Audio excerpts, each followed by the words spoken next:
Hello बच्चों, स्वागत है आपका मेरे YouTube चैनल EPH क्लासेस में।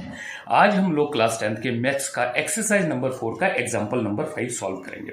ठीक है, इसमें क्या है, इसमें हमें क्वाड्रेटिक इक्वेशन दी गई है जिसके हमें रूट्स को निकालना है। तो आप लोग सब जानते हैं कि जब हम इस तरीके की क्वाड्रेटिक इक्वेशंस के जब रूट निकालते हैं तो हम क्या करते हैं, हम सबसे पहले इस वाले कोफिशिएंट को इस साइड पर ले जा करके इस वाले कोफिशिएंट से मल्टीप्लाई करते हैं। ठीक है जी। तो अब हमें क्या करना पड़ता है, इस सम को सॉल्व करते करते हमें थोड़ा सा काम रफ भी करना पड़ता है।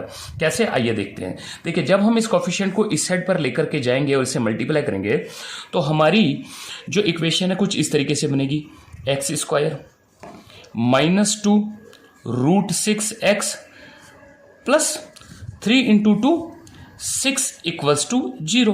अब हम ऐसा क्यों करते हैं, हम ऐसा इसलिए करते हैं ताकि इस प्रोसेस के थ्रू हमें इस इक्वेशन के फैक्टर इजीली मिल जाए। ठीक है, तो अब हम क्या करेंगे, सबसे पहले हम इस इक्वेशन के फैक्टर निकालेंगे और फैक्टर निकालने के लिए हमें सबसे पहले क्या करना पड़ता है, हमें मिडिल टर्म को स्प्लिट करना पड़ता है।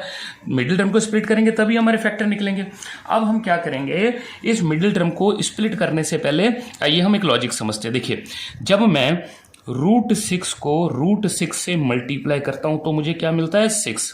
ठीक है, और जब मैं रूट 6 को रूट 6 के साथ ऐड करता हूं तो मुझे क्या मिलता है, एक रूट 6 ये हो गया और एक रूट 6 ये हो गया, तो मुझे क्या मिला, 2 रूट 6। आइए अब इसे एक और एग्जांपल से समझते हैं। जब मैं रूट 3 को रूट 3 से मल्टीप्लाई करता हूं तो मुझे क्या मिलता है, 3, और जब मैं रूट 3 को रूट 3 के साथ ऐड करता हूं तो एक रूट 3 ये हो गया और एक रूट 3 ये हो गया, तो हमें क्या मिल गया, 2 रूट 3। ठीक है, तो हमें अब समझ में आ गया कि यहां पर क्या दो फैक्टर मिले, हमें पहला फैक्टर मिल गया रूट 6 और दूसरा फैक्टर मिल गया रूट 6। कैसे, जब मैं इस रूट 6 को इस रूट 6 के साथ ऐड करता हूं तो मुझे क्या मिलता है, 2 रूट 6 जो कि ये रहा, और जब मैं रूट 6 को रूट 6 के साथ मल्टीप्लाई करता हूं तो मुझे 6 मिल जाता है, वो ये रहा। तो इस तरीके से हमें यहां पर दो फैक्टर मिल गए, रूट 6 और रूट 6। आइए हम अपनी मेन इक्वेशन की तरफ लौटते हैं। जब हम इसे सॉल्व करेंगे तो ये कुछ इस तरीके से होगा, 3x स्क्वायर माइनस, अब मैं ब्रैकेट में root 6x plus root 6x ले लेता हूं, ब्रैकेट बंद करके, प्लस 2 इक्वल्स टू 0।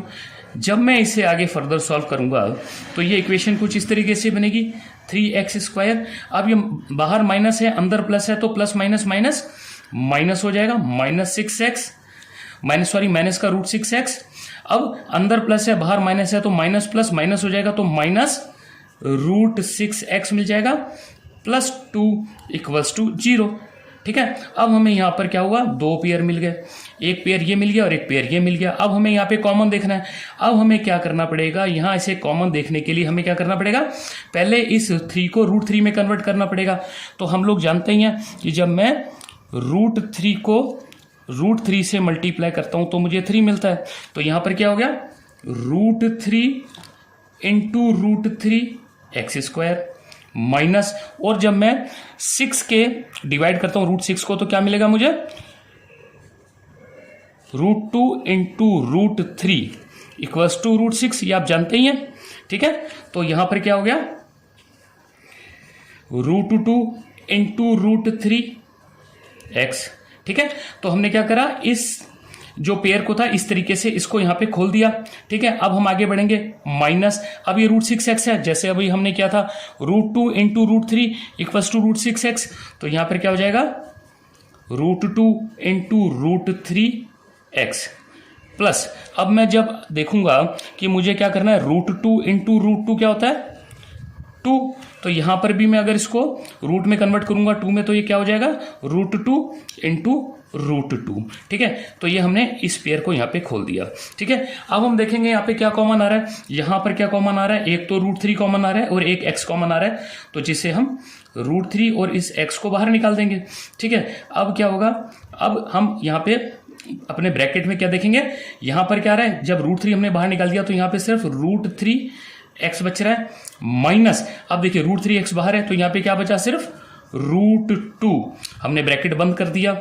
अब यहाँ पे माइनस का साइन लगाया, अब देखिए यहाँ पर क्या कॉमन है, यहाँ पर रूट 2 कॉमन है, तो हमने क्या करा, रूट 2 को बाहर निकाल दिया और अंदर क्या ले लिया, अब देखिए √2 बाहर निकला तो यहाँ पे क्या बचा हमारे पास √3x। बाहर माइनस है अंदर प्लस है तो माइनस प्लस माइनस होता है, तो हमने यहाँ माइनस का निशान लगा दिया। अब हमने यहाँ देखा क्या √2 अगर कॉमन है तो यहाँ हमें सिर्फ एक √2 मिलता है, तो हमने यहाँ √2 ले दिया। इस तरीके से हमने ये जो है कॉमन बाहर निकाल दिए और बचे हुए अंदर रख दिए। ठीक है, अब हम क्या देखते हैं हमें क्या मिलता है √3x ये माइनस √2 इक्वल्स टू 0, और दूसरा क्या मिलता है √3x माइनस √2 इक्वल्स टू 0 ये वाला। ठीक है, अब हम इसे जब फर्दर सॉल्व करते हैं तो ये क्या बनता है √3x इक्वल्स टू √2, क्योंकि जब ये माइनस वाला √2 इस साइड पर जाएगा तो प्लस के √2 में कन्वर्ट हो जाएगा। तो यहां पर क्या हो गया, हमें x की क्या वैल्यू मिल गई √2/√3। ठीक है, और इसी तरीके से जब मैं इसको सॉल्व करता हूं तो क्या हो गया यहाँ पे √3x इक्वल्स टू √2। क्यों, क्योंकि ये माइनस का √2 इस साइड पर जाकर के प्लस के √2 में कन्वर्ट हो गया। तो हमें यहाँ पर x की क्या वैल्यू मिल गई √2/√3। तो इस तरीके से हमने यहाँ पर एक तो ये हमें पहला रूट मिल गया और दूसरा रूट हमें यहाँ पर ये मिल गया। ठीक है, तो हमने इस तरीके से इस एग्जाम्पल को सॉल्व कर लिया। मुझे उम्मीद है आपको ये प्रोसेस पसंद आया होगा। हाँ, अगर आपको कोई प्रॉब्लम आती है या आपको कोई सजेशन देना है तो प्लीज़ कमेंट बॉक्स में अपने कमेंट्स के थ्रू मुझे ज़रूर बताएं। और आपसे एक सपोर्ट की रिक्वायरमेंट है, प्लीज़ मेरे चैनल को सब्सक्राइब करके मुझे सपोर्ट करें। अच्छा लगे तो इसे शेयर करें और हाँ, लाइक का बटन ज़रूर दबाएं। धन्यवाद।